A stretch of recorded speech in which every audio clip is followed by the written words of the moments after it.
Gripped by Cold War paranoia, the CIA had become convinced that the Soviets had figured out how to use paranormal senses to gather intelligence. They genuinely believed that the US was vulnerable to these new techniques of parapsychology, and that action had to be taken to counter them.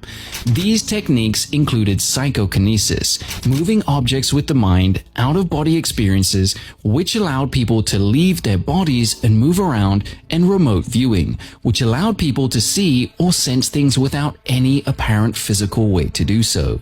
By 1970, the CIA was funding a research program called Scan8 to investigate gifted individuals who possessed these special talents.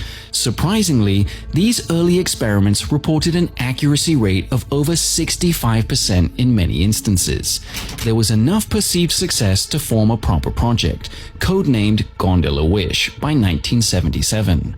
Gondola Wish was supposed to consolidate this parapsychology research so that it could be properly integrated into counterintelligence. It proposed training people in these techniques to act as special agents in Eastern Europe. The documents relating to Gondola Wish treat it with complete seriousness. For example, the CIA put great thought into who might be recruited for such work. They were worried that the paranormal nature of the work would offend some people's religious sensibilities, creating a risk that they would go to the public to expose what they thought was an immoral project.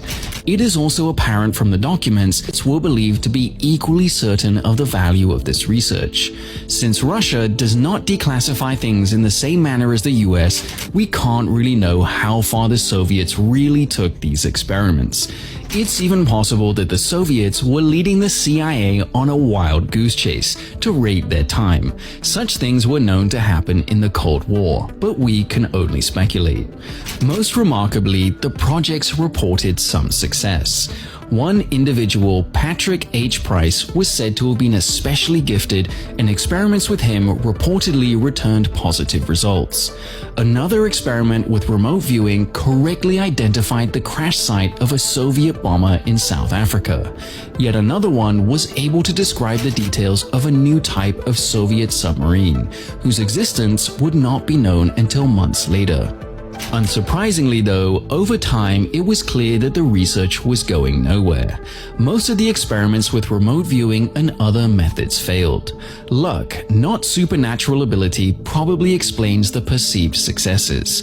Gondola Wish was eventually rolled into a wider US military project called Stargate, but it was obvious that there was nothing to be gained. In 1995, the project was suspended and almost immediately declassified.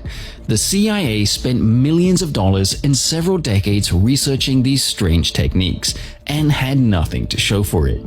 However, the question remains, how did it take over 20 years to figure that out? Were the Soviets as convinced by these ideas as the US?